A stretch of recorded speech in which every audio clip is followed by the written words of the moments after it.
எப்போதும் Supreme Furniture. Meenakshi Institute of Engineering and Technology, Tandalam, Chennai, BTech, CSE, AI&ML, AI&DS, Cyber Security, IT and ECE. Chennai Silks and Aha Oho Adi Sale 50% வரை தள்ளுபடி. அவர் களத்துக்கு வந்ததுக்கு பாராட்டுவோம். இந்த மாதிரி ஒரு கான்செப்டை எடுத்தது எந்த கட்சியும் எடுக்கல. ஏடிஎம்கே கூட எடுக்கல. ஏடிஎம்கே ஆக்சுவலாக எடுத்துருவோம். 18 ஃபேமிலியை சந்திக்கிற நிகழ்வை நீங்கள் ஏன் பெருசாக வெளியில் ஒளிபரப்பல? இது சொன்னானே சொல்லுவாங்க, இதை வச்சு நாங்கள் வந்து அரசியல் லாபம் பார்க்கணுன்ட்டு எங்களுக்கு நோக்கம் இல்லை. நாங்கள் வந்து இஷ்யூ பேஸ்டாக அவங்களை சந்திச்சு அவங்க பர்சனலாக வந்து பேசுகிறோம். அப்போ இது நாங்கள் ஏன் பப்ளிசிட்டி தேடணும்? அப்போ எதுக்கு அரசியல் கட்சி நடத்துறீங்க?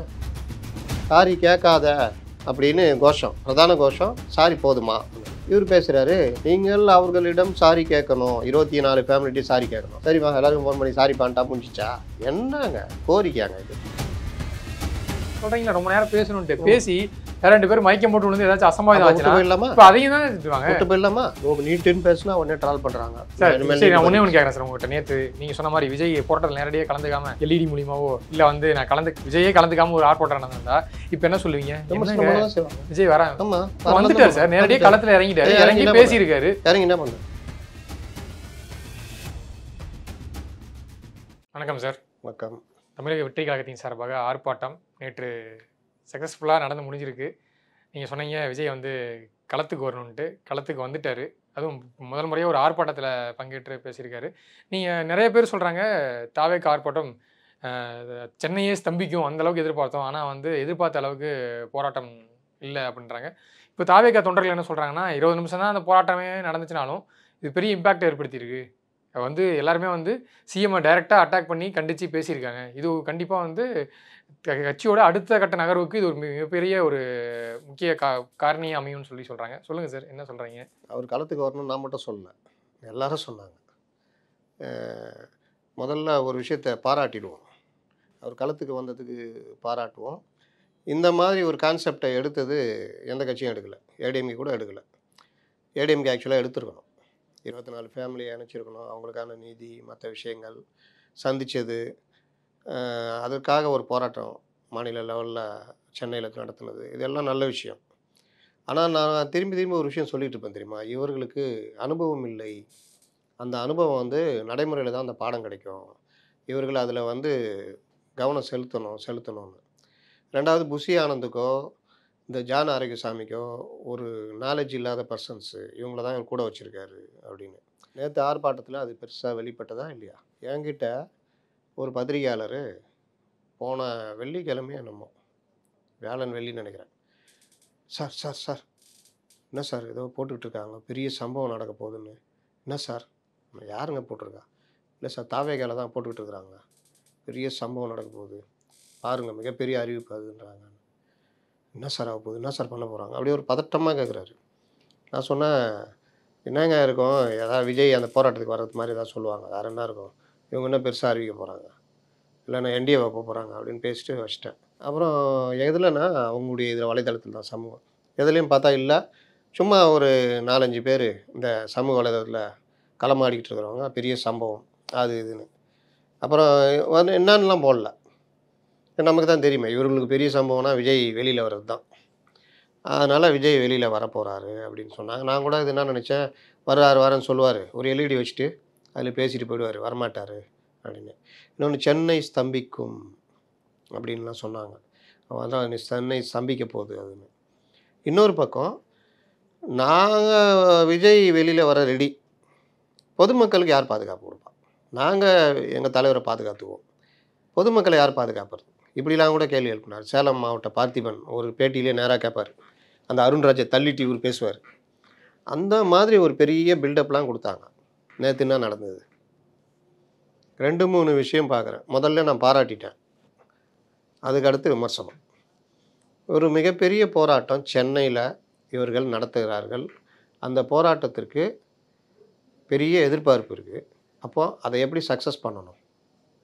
இந்த இடத்துல புஷியும் ஜான் ஆரோக்கியசாமியும் ஃபெயிலியர்னு தெரியுதா? இல்லை சார், இப்போது போராட்டம் கேட்டு ஃபஸ்ட்டு ராஜரத்னம் ஸ்டேடியத்தில் தான் போராட்டம் கேட்டு அனுமதி கொடுத்தது. அப்புறம் அனுமதி அங்கே மறுக்கப்பட்டு அடுத்து இந்த இடத்த அனுமதி மறுக்கப்படல. போலீஸே என்ன நினச்சிச்சின்னா, எப்படி ஒரு 1 லட்சம் பேர்கிட்ட தரலுவாங்க. அந்த இடம் பெரிய ரொம்ப 2000 பேர் இருந்தாலும் அந்த இடமே ஒரு மாதிரி ஆகிடும்.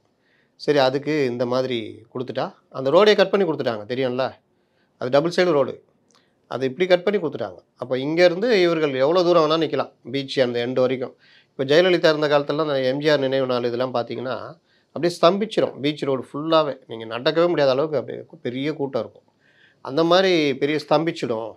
இங்கே ஆரம்பித்து அதான் ஓமந்தூரா தள்ளி அந்த ஸ்டேஜ் அங்கே ஆரம்பித்து அந்த சுவாமி சிவானந்த சார்ந்த தொலைக்காட்சி இருக்குது டிடி, அதெல்லாம் தாண்டி இந்த பிரிட்ஜி மேலே வரைக்கும் கூட்டம் நிற்கும் அப்படின்னு போலீஸ் கணக்கு போட்டு தான் கொடுத்தது. ஆனால் ஒன்றும் இல்லையே. ஒரு அதை தாண்டி அதான் சார் நீங்கள் கூட்டம் இல்லைன்னு சொல்கிறீங்க. இங்கே வடசென்னையிலேருந்து வரவங்களையும் வந்து காவல்துறை வந்து அனுமதிக்கல. அதே மாதிரி வெளி மாவட்டங்கள்லேருந்து காஞ்சிபுரத்துலேருந்து சென்னைக்கு பக்கத்தில் இருந்த லொக்கேஷன்லேருந்து வரவங்கலாம் வந்து அங்கங்கே எல்லையிலேயே வந்து போலீஸ் ஸ்டாப் பண்ணி அணி திரட்டி சாரியாக வந்தால் அவங்கள போலீஸ்லாம் ஒரு கட்டத்து மேலே தடுக்க முடியாது. அணி திரட்டுறதுன்னு ஒன்று சொல்கிறேன்ல, பேருந்துகளில் சாரியாக வர்றாங்கன்னா நீ எவ்வளோ தடுப்பாங்க போலீஸ்? அதுவே ஒரு பெரிய பிரச்சனையாக மாறிடும். முதல் போராட்டம், முதல் ஆர்ப்பாட்டம் பெரிய லெவல்லேருந்து. இவர்கள் அப்படி இல்லை, சும்மா வாங்கன்னு சொல்லிட்டாங்க. அவங்களும் அப்படி இப்படி திரண்டு வந்திருக்காங்க. அதை மீறி தான் இங்கே சென்னையில் கூடினதுன்றது. ஒரு 8000லேருந்து 10,000 போலீஸ் ரிப்போர்ட்டு 8000 சொல்கிறாங்க. சில தொலைக்காட்சிகளில் 5000லேருந்து 8000 10,000ன்னு வச்சிங்களேன், இவ்வளோ தான். அப்போ இந்த மாதிரி ஒரு திட்டமிடல் இல்லாமல் திரட்டியிருக்காங்கன்றது தான். அதில் கூட இவர்கள் மூட் அவுட் ஆகிருக்கலாம் நேற்று பேசுனது. ரெண்டாவது பெரிய விஷயம், நீங்கள் பெரிய அளவில் ஒரு ஆர்ப்பாட்டம் உலகமே உங்களை பார்க்குது. தொலைக்காட்சிகள் வாயிலாக உலகம் பூரா போகுதில்ல, அதில் நீங்கள் ஒரு எவ்வளோ முன் தயாரிப்போடு வரணும்.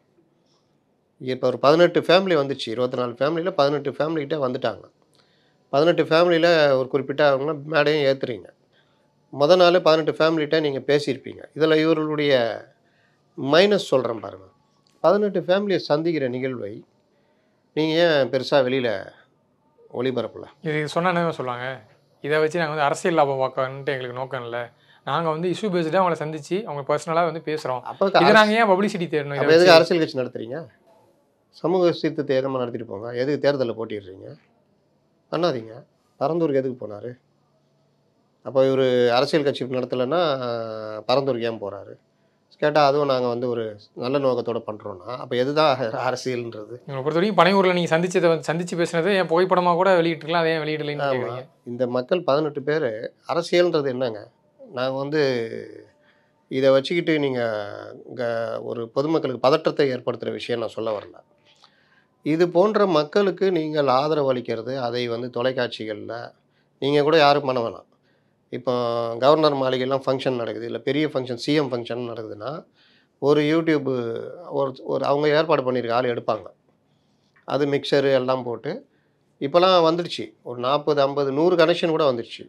நீங்கள் வாட்டில் தொலைக்காட்சிகளுக்கு அந்த கனெக்ஷனை கொடுத்துடலாம். அந்த மாதிரி விஜய் இவர்களை சந்திப்பதை நீங்களே எடுத்து லிங்காக கொடுத்துட்டிங்கன்னா ஊடகங்கள் ஒளிபரப்பிட்டு போகுது. இந்த இடத்துல யாருடைய குறுக்கீடு இருக்காதுல்ல. அப்போ ஒவ்வொருத்தரையும் சந்தித்து அவர்கள் பேசுகிறது, அவர்களை ஒரு 5 நிமிஷம் பேச வைக்கிறது. இறுதியாக விஜய் இந்த மாதிரி பாதிக்கப்படுற மக்கள் இனி யாருக்கும் தமிழ்நாட்டில் நடக்கக்கூடாது, நாங்கள் இவர்களுக்கான சட்ட போராட்டம் நடத்துவோம் அப்படின்றது, இதெல்லாம் வந்து ஒரு பெரிய ரீச்சாக இருக்கும். இதுக்கு மறுநாள் நீங்கள் இந்த ஆர்ப்பாட்டத்தில் கலந்துக்கிறீங்கன்னா வெரி க்ளோஸ் டே மறுநாளே, கரெக்டாக? அப்போ உங்களுக்கு அந்த விஷயங்கள் எவ்வளோ விஷயங்கள் ஞாபகத்தில் இருக்கும். நீங்கள் மேடையில் பேசும்பொழுது நான் இந்த மாதிரி இவர்கள்ட்ட அந்த 24 பேர் பட்டியலே படிக்கலாமே, யாராவது ஒருத்தர் படிச்சிருக்கலாமே. அப்போது 24 பேருடைய குடும்பங்கள் எப்படி எப்படிலாம் பாதிக்கப்பட்டது, அந்த வழக்குகளை எப்படி நீர்த்து போக பண்ணாங்க, நீதி எப்படி கிடைக்காம போச்சு, இதை யாராவது ஒருத்தர் இல்லை ஆளுக்கு 12 பேர் பிரித்து கூட பேசியிருக்கலாம்.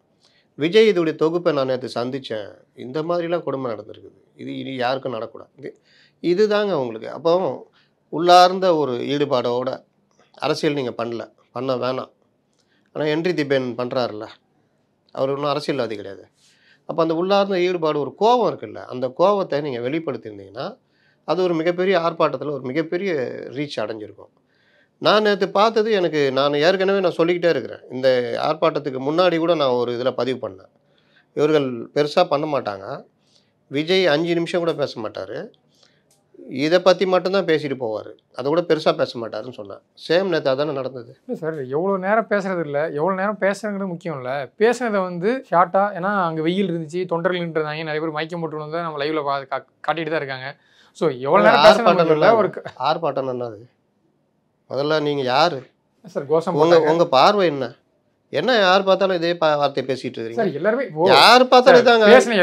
சமூக வலைதளத்தை அட்டாக் பண்ணாங்களா? இருங்க, நான் போராட்ட காலத்துலேருந்து வந்தவன், வெயில் இதெல்லாம் பார்க்காம பண்ணுறதாங்க ஆர்ப்பாட்டம். எல்லாம் நேற்று உருட்டிக்கிட்டு இருக்கிறீங்க சமூக வலைதளந்து மீடியாக்கள்லேருந்து எல்லாம்.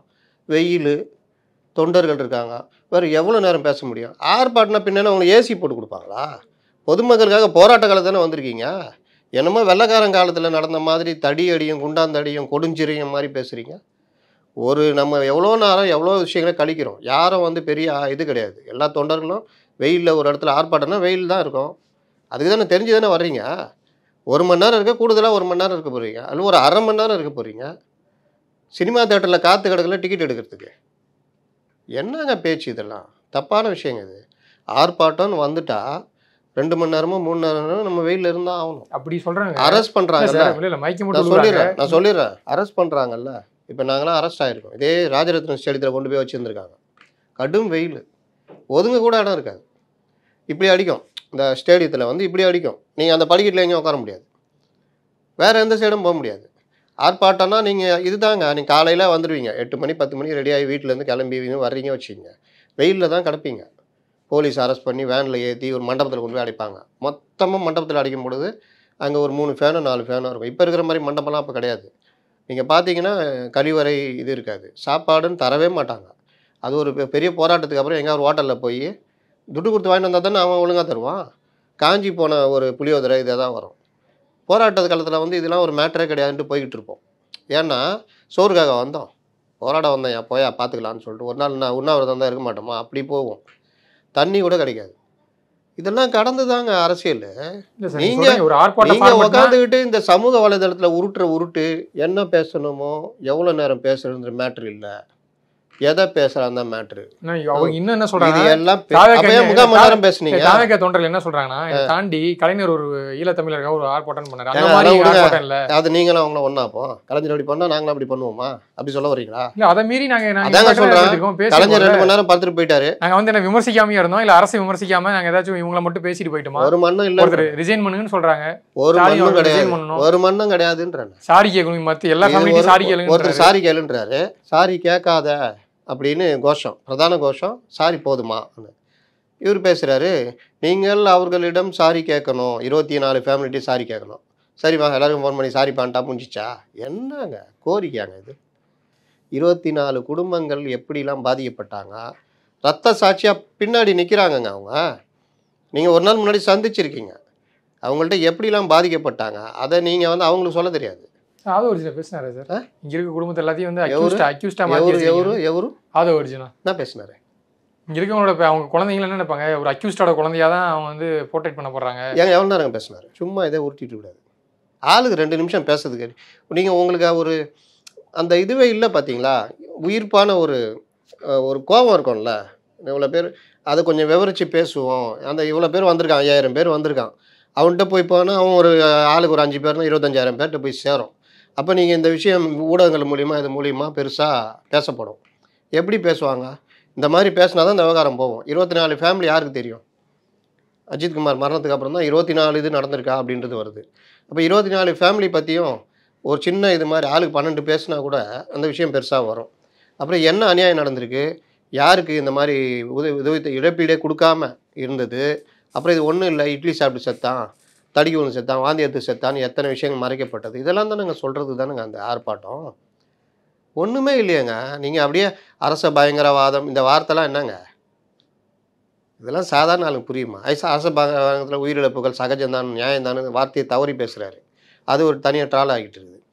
யாருக்குமே ஒரு ஒட்டுதல் இல்லைன்ற. சரி, நீங்கள் சொன்னீங்க ட்ரால் பண்ணுறான்னு சொன்னீங்க. நீங்கள் சொன்னீங்க ரொம்ப நேரம் பேசலை, பேசினா அதோட இம்பாக்ட் தெரிஞ்சிருக்குன்ட்டு. இது தாண்டி நேற்று பார்க்க முடிஞ்சது மயக்கம் போட்டு விழுறாங்க. ஸோ அது ஒரு அப்படியே ஒரு தொலைக்காட்சியில் லைவ் பண்ணுறாங்க.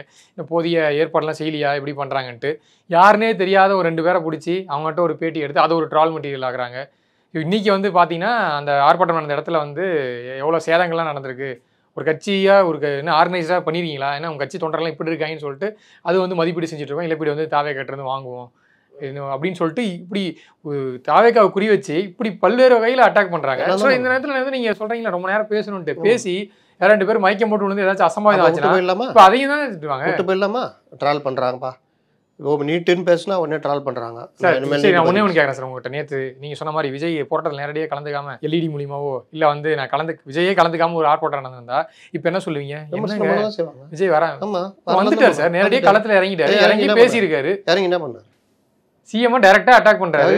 இதுக்கு மேல என்ன சார் வேணும்? சிஎம் நீங்கள் மன்னிப்பு கேட்க வேண்டும். இது டைரக்ட் அட்டாக்கு. ஏன் நான் சொல்றது என்னன்னா, இந்த வெத்துவாதங்கள்லாம் விட்டுருங்க. அதாவது நீங்க எதிர்பார்க்கறத விஜய் பேசணும், நீங்க நம்ம எதிர்பார்க்கறத எக்ஸ்பெக்டேஷனை இதெல்லாம் வந்து நீங்க இந்த கண்டென்ட் எல்லாத்தையும் நீங்க வந்து பேசணும்னு சொல்லி நாங்க எதிர்பார்க்கறதுன்றது என்னது முதல்ல சொல்லுங்க. பொதுவாக எதற்கான ஆர்ப்பாட்டம் நோக்கமோ, ஆர்ப்பாட்டத்துடைய அடிப்படை விஷயம் என்னன்னா, அரசுக்கு எதிரான பாதிக்கப்பட்ட மக்களுடைய குரலாக இந்த விவகாரம் பரந்த அளவில் வெளியே போகணும். இதுதான் ஆர்ப்பாட்டத்துடைய நோக்கம். ஆர்ப்பாட்டத்தில் யார் கலந்துக்கிறாங்கன்றது அடுத்தது. அவர் பிரபலமானவராக இருந்தால் அந்த பேச்சு இன்னும் சாதாரண மக்கள்கிட்ட போய் பயங்கரமாக ரீச் ஆகும். இப்போ இந்த இடத்துல ஒரு தனி அரசு ஆர்ப்பாட்டம் நடத்துகிறாரு அந்த இடத்துலனா ஒருத்தன் மதிக்க மாட்டான், ஊடகங்கள் போகாது, பெருசாக இருக்காது. அப்போ விஜய்னா அதுக்கு ஒரு வேல்யூ இருக்குது. இந்த வேல்யூவை ஒன்றும் இல்லாமல் பண்ணுறீங்கன்றது தான் விமர்சனம். இப்போ புரியுதா? விஜய் பெரிய ஆள், அவர் பேசுனா பட்டி தொட்டி எங்கும் போகும். அப்போது ஆர்ப்பாட்டம் முக்கியமான சப்ஜெக்டுக்காக எடுக்கிறீங்க, பாராட்டுறோம். நான் எடுத்த விஷயத்தை அதனால தான் முதல்ல சொன்னேன், இவர்கள் பயிற்சி இல்லாதவர்கள், இவர்கள் மேலே வைக்கிற பெரிய விமர்சனமே பயிற்சி இல்லாதவர்கள், ஏமாற்றுகிறார்கள். இந்த ஜான் ஆரோக்கியசாமிலாம் விஜயை ஏமாற்றுகிறார்கள். ஒரு சின்ன பையனை கூப்பிட்டு இந்த விஷயத்தில் என்னென்ன பண்ணணும்னு சொன்னால் கூட ஈஸியாக சொல்லுவோம். என்ன பேசணும் ஒரு ஸ்கிரிப்டை கொடுத்துருவோம். ஒரு சேனலில் வேலை செய்கிற ஒரு சப் எடிட்டரை கூப்பிட்டு, ஏப்பா இதுக்கான ஒரு ஸ்கிரிப்ட் கொடு, விஜய் பேசணுமான்னா கொடுத்துருவோம். அப்போது இது விஜய் மட்டும் இல்லை, நான் என்னுடைய பதிவில் போட்டுருந்தேன் பாருங்கள். ஒரு ஆர்ப்பாட்டத்துடைய 2 விஷயம் முக்கியம். ஒன்று அஜெண்டா, எதுக்காக பண்ண போகிறோன்னு. 2வது ஹோம்ஒர்க்கு, என்ன பண்ண போகிறோன்றது. எதற்காக பண்ண போகிறோன்னா, நீங்கள் வந்து 2-3 காரணம். உங்கள் கட்சியை மக்கள்கிட்ட கொண்டு போகிறது. 2வது மக்கள் பிரச்சனையை எடுக்கிறது மூலியமாக பெரிய அளவில் நீங்கள் அரசியல் பண்ணி அதை ரீச் ஆகுறீங்க. தேர்தல் காலம் மற்றதுக்கு உதவும். 3வது பாதிக்கப்பட்டவர்களுக்கு நீதி கிடைக்கும். 2வது ஹோம்ஒர்க்குன்னு சொல்கிறேன்னு.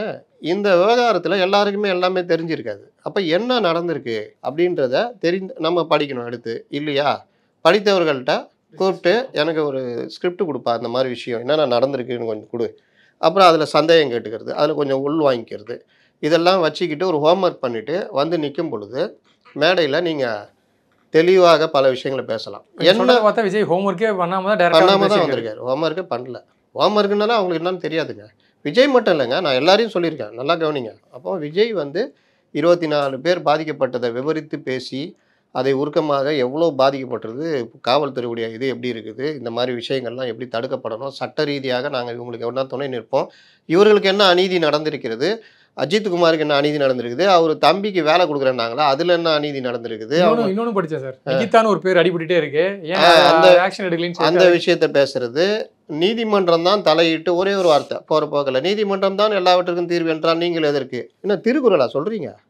அதுக்கு உக்காந்துட்டு எல்லா சேனலும் உங்கள் பொழிப்புரை எழுதணுமா? நான் சொல்கிறது புரியுதா? இந்த மாதிரி டெம்ப்ளேட் வார்டுகள் 4-5 யூஸ் பண்ணி ஒரு 2 நிமிஷம் பேசுகிற மாதிரி பேசுகிறது கிடையாது.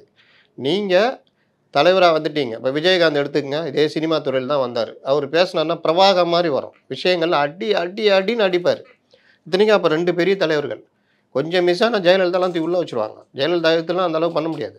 ஆனால் துணிச்சலாக அவர் அடிக்கிற அந்த அடி, இதை தான் மக்கள் எதிர்பார்ப்பாங்க. இதுதான் போய் சேரும். நீங்கள் உக்காந்துரு ஒருத்தர் 2 நிமிஷம் பேசுகிறாரு, ஒருத்தர் ஏன் பேசணும்னு தெரியாமல் பேசுகிறாரு. யார் சார் சொல்கிறீங்க? புசி அருண்ராஜ் உள்துறையும் காவல்துறையும் உள்துறையில் தான் இருக்குது. ரிசைன் பண்ணிட்டு நீங்கள் ஓரணியில் தமிழ்நாடு அதுக்கு போங்க, நீங்கள் வந்து அவ்வளோதான். ரொம்ப பெருசு. ரிசைன் பண்ணிட்டு போங்க, நாங்கள் ஆர்ஷாக சொல்லுகிறோம், அவ்வளோதான். உங்கள் பேச்சில் சுரத்தில்லை. ஏன் பேச்சில் சுரத்தில்லாமல் போகும் தெரியுமா? எப்போ நீங்கள் அந்த சப்ஜெக்டோடு நீங்கள் ஒன்றிணைலையோ, எப்போ அந்த இஷ்யூவை நீங்கள் வந்து உள்வாங்கிக்கலையோ, அப்போது உங்கள் பேச்சில் சுரத்து இருக்காது. இதோ எடுத்தங்கவுத்துன்னு பேசுவீங்க. நீங்கள் நல்லா பாருங்கள், ஒரு போராட்ட காலத்தில் ஒரு ஆர்ப்பாட்டம் ஏதோ நடக்குது, ஒருத்தர் இறந்து போயிட்டாங்க, அது நீதி கேட்டு அந்த இடத்துல ஜனங்க பேசுறது பார்த்துருக்கீங்களா? இவ்வளோ ஆவேசமாக பாயிண்ட் வரும், அவ்வளோ பாயிண்ட் வரும். ஏன்னா உணர்வுபூர்வமாக அதில் உள்வாங்கிட்டாங்க. அவங்களுக்கு அநியாயம் நடந்து தெரியும். அந்த அநியாயத்துக்கு நியாயம் கேட்கும் பொழுது ரொம்ப பக்காவாக வரும் அதெல்லாம், அந்த உணர்வு. இன்னொன்று சொல்கிறாங்க சார், தாவேகா தொண்டர்கள் வந்து இன்னுமே ரசிகர்களாக தான் இருக்காங்க. அவங்க வரது எல்லாமே வந்து எப்படியாச்சும் விஜய் நேரில் பார்க்கணும். 100% உண்மை. அந்த பிரச்சனையை உள்வாங்கி போராட்டம் அப்படின்ட்டு வர்றதில்ல. நீங்களே ஒரு நல்ல பதிலை சொல்கிறீங்க. அப்படிப்பட்டவர்களை அரசியல் படுத்தணும். இப்போ கமல் சொன்னார்ல, ரசிகர்கள் எல்லாம் வாக்காளர்கள் அல்ல, இதை நான் ரொம்ப லேட்டாக புரிஞ்சுக்கிட்டேன். நீங்கள் வெறுமே விசிலடிச்சாங்க குஞ்சுகளாக இந்த மாதிரி வச்சு இருக்கிறது அவன் ஒரு பிரச்சனைன்னு வந்து தோற்று போயிட்டா நாளைக்கு போயிடுவான். போடா தலைவர் இது இல்லை, தலைவர் இதனால தான் நாங்கள் நடிக்க சொன்னோம், அவருக்கு எதுக்கு அரசியல்லாம் அப்படின்னு போயிடுவோம். அவனை அரசியல் படுத்துனீங்கன்னா 5 தலைமுறைக்கு இருப்பான். அவன் புள்ள தான் 60களில் அண்ணாவும் எம்ஜிஆரும் கலைஞரும் மற்றவர்களும் அரசியல் படுத்துகிற விளைவு இன்னை வரைக்கும் திமுக இருக்குதுல்ல 75 ஆண்டுகளாக. அதுக்கு முக்கிய காரணம் இந்த அரசியல் படுத்துறது. அவன் அப்பனை அரசியல் படுத்தினா அவன் பிள்ளைய கூட்டு வருவான், பண்ணுவான், அது அப்படியே தொடரும். இதை தான் நம்ம திரும்ப திரும்ப சொல்கிறோம். அப்போ நீங்கள் ஒரு ஆர்ப்பாட்டம் நடத்துகிறீங்க, அதில் நீங்கள் அதுதான் அரசியல் படுத்துறது. ஒரு வகுப்பு மாதிரி அந்த வர்றவர்களுக்கு அவன் போய் 10 இடம் பேசுவான், புரிஞ்சுக்குவான். அப்போ நீங்களே சுரத்து இல்லாமல் 2 வார்த்தை 1 நிமிஷம் 2 நிமிஷம் பேசிட்டு போனீங்கன்னா அவன்கிட்ட என்ன ரீச் ஆகும்? அவன் வழக்கம் போல் தலைவனை பார்த்துட்டுனா அப்படின்னு கையாட்டிட்டு மீடியாட்ட கையாட்டிட்டு போய்கிட்டே இருப்பான்.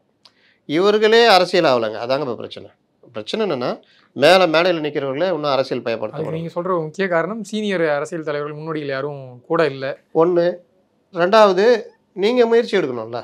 வந்துட்டீங்க, வந்த பிறகு முயற்சி எடுத்து அதை ஒருங்கிணைச்சி பேசுகிறது இது பண்ணணும். இப்போ ஆதவ அர்ஜுனா பேசுகிறாரு, முழுவதும் அவருடைய தமிழ்லாம் பார்த்தீங்கன்னா நான் அவரை சிறுமைப்படுத்த சொல்ல, அவரை மாற்றிக்கிறதுக்கான விஷயம் சொல்கிறேன். மேடை பேச்சுக்கான விஷயங்களை அவர் பயிற்சியாக மாற்றிக்கிட்டு பண்ணணும். இன்னும் அவர் அந்த எழுத்தை நம்ம படிக்கிறோமே அந்த ஸ்டைலில் தான் பேசுகிறாரு. இது போய் ரீச் ஆகாது.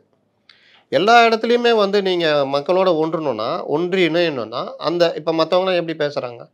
ஸ்டாலின் பார்த்து தான் படிக்கிறாரு, அந்த பிராம்டர் வழியாக தான் படிக்கிறார், பார்க்குறதுக்கு பேசுகிற மாதிரி இருக்கும். ஆனால் அது பேச்சா எப்படி போகுது? இந்த ப்ராக்டிஸ் எல்லாம் உங்களுக்கு வேணும். இன்னொன்று வார்த்தை பிரயோகம், எளிய மக்கள்கிட்ட போய் சேர்றது, இது எல்லாமே ரொம்ப முக்கியம். இவர்கள்ட்ட யாருக்கிட்டையுமே அந்த இது இல்லை. இன்னொன்று, திமுகவை இவர்கள் உளப்பூர்வமாக எதிர்க்கிறார்களா அப்படின்றது போக போக தான் தெரியும். நான் அடிக்கடி ஒரு விஷயம் வச்சுக்கிட்டே இருக்கிறேன். சார், நான் சமீப காலமாக இவர் டேரெக்டாக இப்போ நான் சிஎம் அட்டாக் பண்ணுறது, இவர் ஒரு சிஎம் கேண்டிடேட்டாக விஜய் சொல்லியாச்சு. இப்போ அவர் டேரெக்டாக அட்டாக் பண்ணுறதே சிஎம் தானே அட்டாக் பண்ணுறாரு. உங்கள் கவர்மெண்ட் எப்படி நடக்குது, சிஎம் சார் நீங்கள் ரிசைன் பண்ணுங்கள். டேரெக்டாக என்ன சொல்கிறது, திமுக விமர்சனம் தாண்டி இப்போ முக ஸ்டாலின் அவர்கள் வந்து டேரெக்டாக அட்டாக் பண்ணுறாரு. இப்போ நான் சொல்கிறேன், நாங்கள்லாம் ஒன்றா கூடி போய் ஆர்ஷா பேசணுன்ற மாதிரி, சிஎம் சார் நீங்கள் ரிசைன் பண்ணிக்கங்க, சிஎம் சார் நீங்கள் உள்துறை அமைச்சர் வேண்டாம், அட்லீஸ்ட் அதை வேறு யாருக்காக கொடுத்து விடுங்க. வேறு யாருக்காக கொடுத்துட்டா சிஎம் மீறி அவர் பண்ணுவாரா? சிஎம் சார் நீங்கள் வந்து இன்னும் 8 மாத காலம் தான் இருக்குது, நீங்கள் விலக மாட்டீர்கள், அது தயவுசெய்து நீங்கள் வந்து இது பண்ணுங்கள். இப்படியே பட்டும் படாமல் பேசிட்டு போதுனா இருக்குது. சிஎம்முக்கு நெருக்கடி கொடுக்குன்னா என்ன? அவங்க ஆட்சியில் என்னென்ன பிரச்சனை நடக்குது, காவல்துறை எப்படி நடக்குது, இவர் எப்படி காவல்துறை ஏங்க இதுக்கெல்லாம் ஒன்றும் கைப்புண்ணு கண்ணாடி தேவையில்லைங்க. மற்றவங்க எப்படிங்க பேசுகிறாங்க? இப்போ எடப்பாடி பழனிசாமி பேசுகிறாருன்னா வெறுமனே சிஎம் சார் நீங்கள் பதவியில் வேணும்னு சொல்லிட்டு போயிடுறாரா?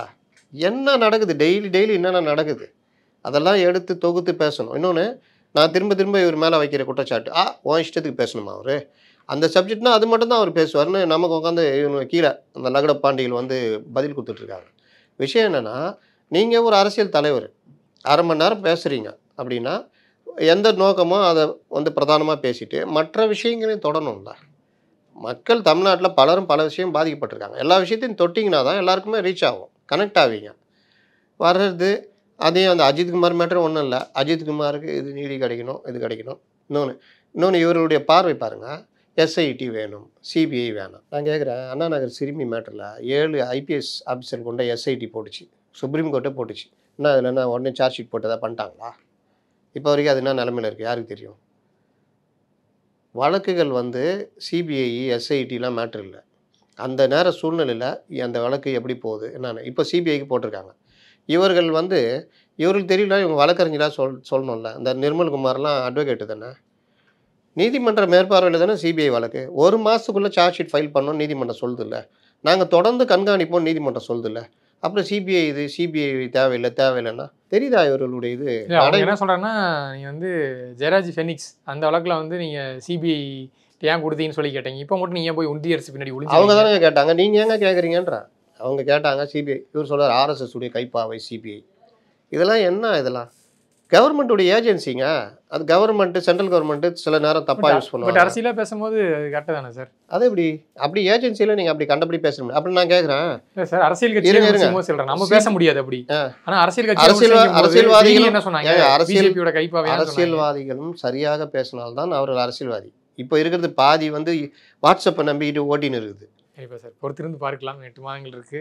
நீங்கள் சொல்கிறது வந்து நடக்குதா, இல்லை அப்போ வந்து கூட்டணிகளோ இல்லை இந்த மாதிரி விஷயங்கள்லாம் மாறுதான்ட்டு பொறுத்திருந்தான்னு பார்க்கணும். நேரம் ஒதுக்கி பல தகவலை பண்ணிட்டீங்க. நேரத்துக்கு நன்றி சார். நன்றி. எங்கேயும் எப்போதும் Supreme Furniture. Meenakshi Institute of Engineering and Technology, Tandalam, Chennai, BTech, CSE, AI&ML, AI&DS, Cyber Security, IT and ECE. Chennai சில்க்ஸின் ஆஹா ஓஹோ ஆடி சேல் 50% வரை தள்ளுபடி.